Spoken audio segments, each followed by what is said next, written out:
नेता कौन कि नेहरू जी के बाद कौन बनेगा? इंदिरा जी के बाद कौन बनेगा? राजीव जी के बाद कौन बनेगा? सोनिया जी मनमोहन सिंह को एक पप्पू की तरह लटकाती रही, एक मोहनी बाबा की तरह यूज करती रही। उसके बाद में कौन बनेगा कि राहुल गांधी जी के बाद कौन बनेगा? प्रियंका जी के 2 टावर और हो गए, वो भी आजकल सभाओं में जाके नमस्कार करने लगे। तो आने वाले 10 सालों में मतलब हमने जीवन भर ने भारत की जनता ने ठेका ले रखा है कि इसी गांधी परिवार को हम वोट देंगे और यही राजा के रूप में स्थापित रहेंगे। हम तो मूर्ख हैं, हम में से कोई नेता बनने लायक ही नहीं है, हम में कोई गुण ही नहीं है, सब गुण इनमें ही समाहित है, सब इस गांधी परिवार में समाहित है। इसलिए जिस प्रकार का परिवारवाद कांग्रेस ने यहाँ पर पैदा किया उसको क्रैश करने का समय है और लोगों ने उसका खूब समर्थन किया है। उनकी कोई वैल्यू नहीं। और भाई साहब ने अभी मेरे से पहले कह दिया कि राहुल गांधी तो पप्पू है जो जिसको कैम्ब्रिज से पढ़ के आए हैं आप लोग, पढ़े लिखे लोग हैं, मतलब इतनी बड़ी डिग्री। अरे उनका सर्टिफिकेट असली है कि नहीं है उसकी माता जी ने भी लिख के दिया था कि मैं कैम्ब्रिज से लिख के आई हूँ। जब उन्होंने सुब्रमण्यम स्वामी ने उस पर वो किया तो उसने कहा गलती हो गई मेरी शपथ पत्र में। ये वाली तो उसकी हालत है, उसकी माँ ने लिख के दिया था, वहाँ से सिर्फ एक छोटा सा डिप्लोमा कोर्स करके आई थी कि मैं तो वहाँ से पढ़ी हुई हूँ।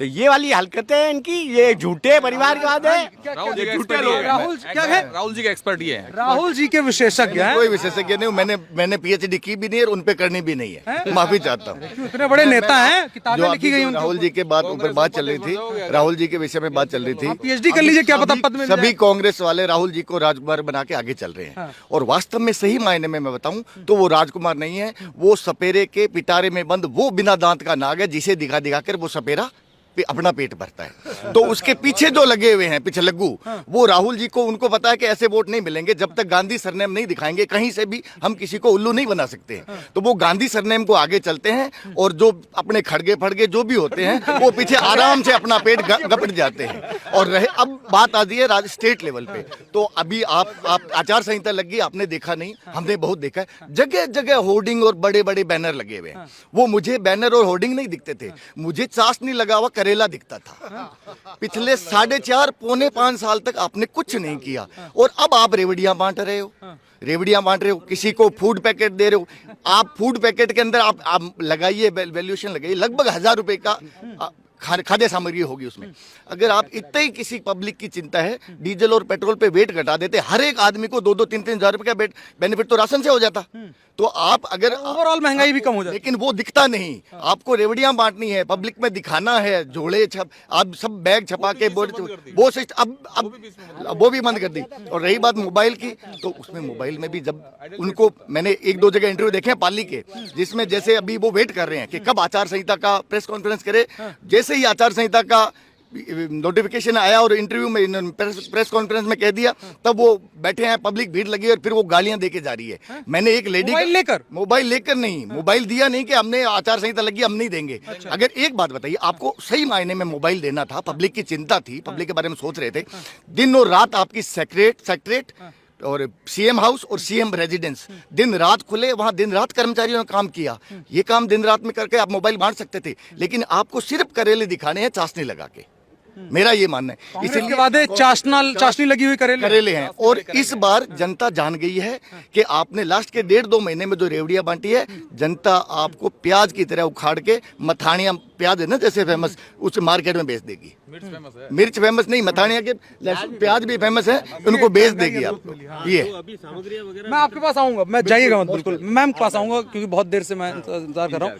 सबसे पहले आपसे मैं बात जानना चाहूंगा, जो महिला सुरक्षा की बात होती है, तमाम चीजें हो गई, प्रधानमंत्री की एक संकल्पना है कि नारी सुरक्षा, और अभी जो नारी अभिनंदन बिल आया जो उसको लेकर के, और दूसरी तरफ राजस्थान के बढ़े हुए आंकड़े एनसीआर भी दिखाती है, जो अभी सर ने जिक्र किए कि तकरीबन 1 दर्जन के आसपास बलात्कार के, 7 हत्याओं के रोजाना मुकदमे लिखे जा रहे हैं, ऐसी घटनाएं हो रही हैं। किस तरीके से देखते हैं दोनों, केंद्र की सरकार और राज्य की सरकार? देखिए, इसमें 5 साल का कार्यकाल अगर हम देखते हैं राजस्थान में राज्य सरकार का, तो महिला सुरक्षा को लेकर पूरी तरह से विफल रही है सरकार। जैसे अगर हम कहते हैं सन सिटी की बात करते हैं, सूर्यनगरी की, तो ये सबसे शांत प्रदेश कहा जाता है राजस्थान का। तो उसमें भी हम देख रहे हैं कि जो हमारी जय नारायण व्यास यूनिवर्सिटी जिससे हम लोग पढ़कर आए हैं, ये हमारे लिए बहुत शर्मनाक घटना थी कि यहाँ पर रेप जैसी घटना हुई। और ये यहाँ के जैसे जो मुख्यमंत्री हैं वो यहाँ के रहने वाले हैं, इवन उनके पास गृह मंत्रालय उनके पास था, उसके बाद भी महिलाओं के प्रति जो अपराध है वो बढ़ते ही गए हैं और उन पे कोई लगाम नहीं कसी गई है। और दूसरी चीज भी जैसे ये चेन स्नेचिंग होती है वो यहाँ रोज आए दिन हो रही है, खुलेआम चल रहा है। फिर उसके बाद दूसरे उसमें जाते हैं कि जितनी इन्होंने घोषणाएं करी हैं, आए दिन घोषणाएं सिर्फ की जाती है, ठीक है, वो इसलिए की जाती है कि वो वोट लेने हैं, मतदाताओं को गुमराह करना है, उनके पास वोट कैसे आएंगे, ये उसके लिए योजनाओं की घोषणाएं हो रही हैं लेकिन वो क्रियान्वित नहीं होगी, ठीक है। दूसरी बात एक आती है कि हम उदयपुर पे जाते हैं, उदयपुर में कन्हैया लाल हत्याकांड हुआ था, आप सबको मालूम होगा कि वो दिन दहाड़े हत्याकांड हुआ था, खुले बाजार में हत्याकांड हुआ था, ठीक है। एक वर्ग विशेष को एक संरक्षण मिला हुआ है राज्य सरकार का, उसकी वजह से कोई व्यक्ति ना तो उसमें हस्तक्षेप करने आया, उस व्यक्ति की हत्या कर दी गई, उसको मार दिया गया, उसके लिए कोई भी मतलब पुलिस भी है तो बहुत लेट आई और उनकी जो अपराधियों की बाद में जमानत भी हो गई। तो इससे पता चलता है कि एक वर्ग विशेष को कितना संरक्षण दे रखा है राज्य सरकार ने। तो इस तरह से देखा जाए तो पूरी तरह से राज्य सरकार विफल रही है और इसका इन सब चीजों का जो कहते हैं समाधान एक ही है, परिवर्तन, और वो है भाजपा। जिस तरीके से झूठ और फरेब से राजस्थान की वर्तमान गवर्नमेंट ने जनता को बेवकूफ़ बना के यहाँ पे सरकार में काबिज हुए, उन एक भी मुद्दों पर वो खरे नहीं उतरे।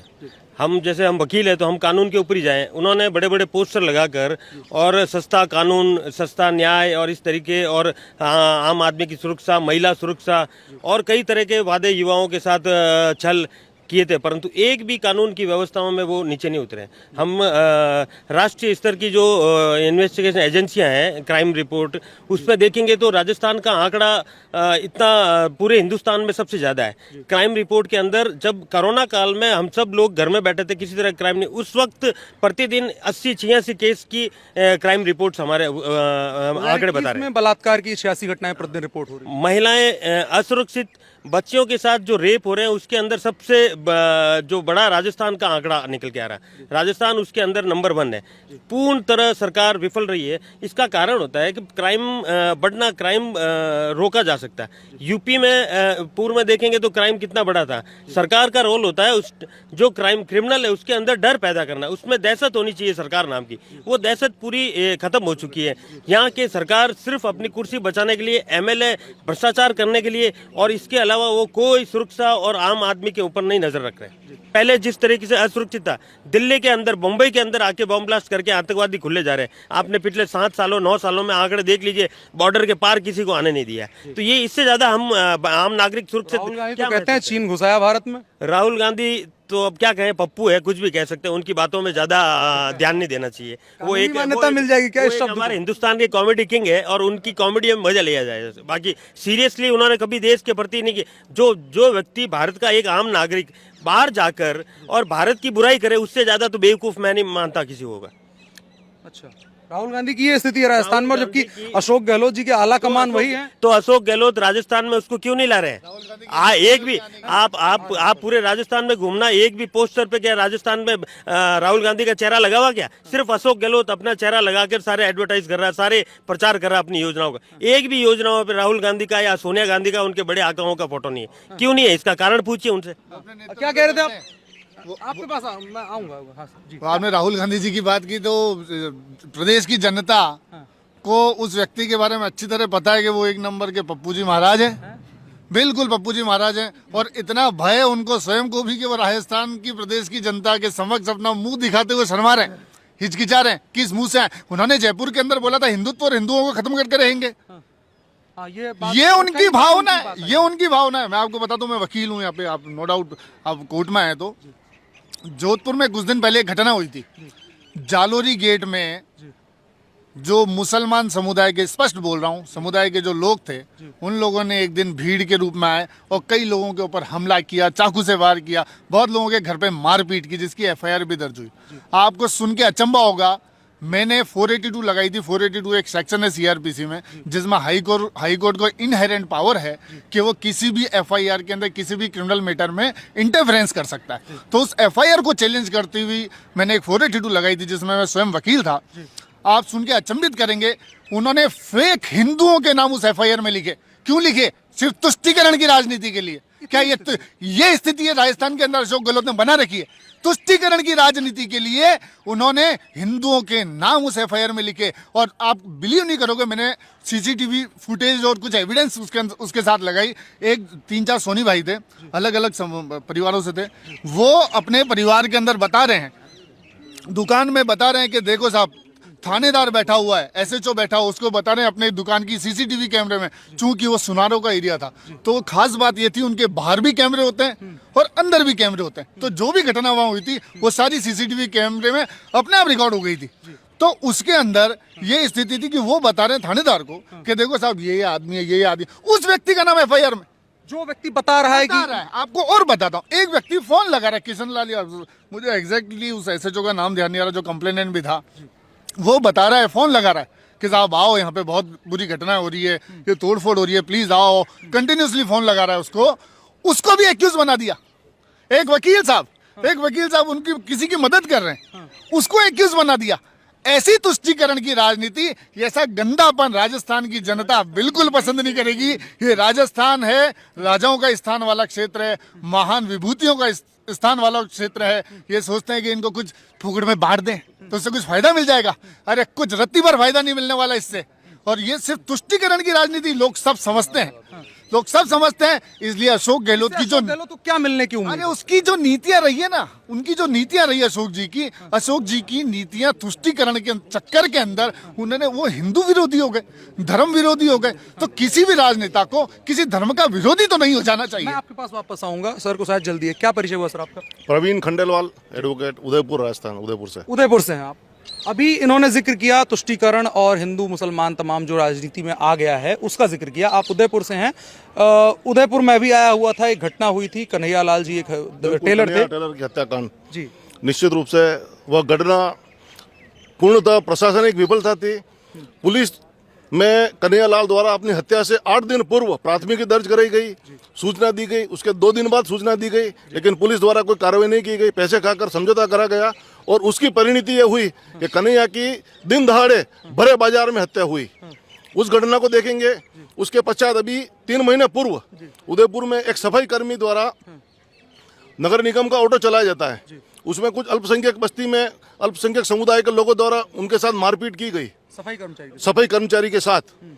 लेकिन जब वो एफआईआर दर्ज करने गया तो एक अल्पसंख्यक समुदाय के लोगों से भी एफआईआर दर्ज कर दोनों के खिलाफ एफआईआर दर्ज की गई।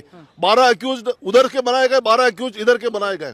5 लोगों की गिरफ्तारियां इस पक्ष की गई, 5 लोगों की गिरफ्तारियां इस पक्ष की गई। अर्थात सरकार केवल तुष्टीकरण की पीड़ित वो ऑटो चालक वो था, ऑटो चालक, और उसके खिलाफ भी एफआईआर दर्ज की गई। और हमने जब प्रशासन से बात की किसके साथ तो मारपीट की गई है, तो एडिशनल एसपी का कहना था कि हमने 12 इस पक्ष के कर लिए, 12 उस पक्ष के लोगों के खिलाफ एफआईआर नामजद कर ली है। तो इस प्रकार ये सरकार हिंदू विरोधी सरकार है, यह सरकार भ्रष्ट सरकार है। आप लॉ एंड ऑर्डर की बात करेंगे तो सीकर में न्यायालय परिसर में एक अधिवक्ता को आत्मदाह करना पड़ा, इससे खराब स्थिति क्या हो सकती है? अब बात आती है कि अभी भाई साहब ने कहा था कि सुनारों के मोहल्ले में ये घटना हुई थी। मैं खुद उस पर चश्मदीद गवाह हूँ क्योंकि मैं उसी मोहल्ले में रहती हूँ। अच्छा, इतनी दंगा हुआ था, जहाँ दंगा हुआ, मैं उसी सुनारों के मोहल्ले में रहती हूँ। इतनी गंदी और इतनी विभत्स घटना हुई थी। खुलेआम मुस्लिम समुदाय के लोग आए, हमारे घरों के ऊपर तेजाब की बोतलें फेंकी गई, तलवारें लेकर, पत्थर लेकर हमारे घरों के ऊपर आँख बंद करके, मतलब मुंह के ऊपर नकाब बांधकर गेट के अंदर महिलाओं के साथ, बच्चों के साथ सबके ऊपर पत्थर बरसाए। उसके बाद जब हमने विरोध करना चाहा, हमने अपने बचाव में, है ना, एक सेल्फ डिफेंस में हमने कदम उठाया तो उन्होंने हमारे ही खिलाफ उन्होंने एफआईआर दर्ज कर दी और हमें गिरफ्तार कर दिया। हम लोगों को छुपना पड़ा, जो पीड़ित थे उन्हीं के। बिल्कुल, हमें छुपना पड़ा क्योंकि हमें गिरफ्तार करके लेके चले जाएंगे तो हम क्या करेंगे। और मुस्लिम समुदाय के लोग जिन्होंने हमारे ऊपर ये घटना कारित की, उन लोगों की बेल 1 या 2 दिन में हो गई, लेकिन हमारी नहीं हुई। और हमारी एक समुदाय के एक व्यक्ति जिसका नाम मैं पर्टिकुलर लेना चाहूंगी, उदित सोनी, उसको तो 3-4 महीने तक बेल ही नहीं मिल पाई। अच्छा।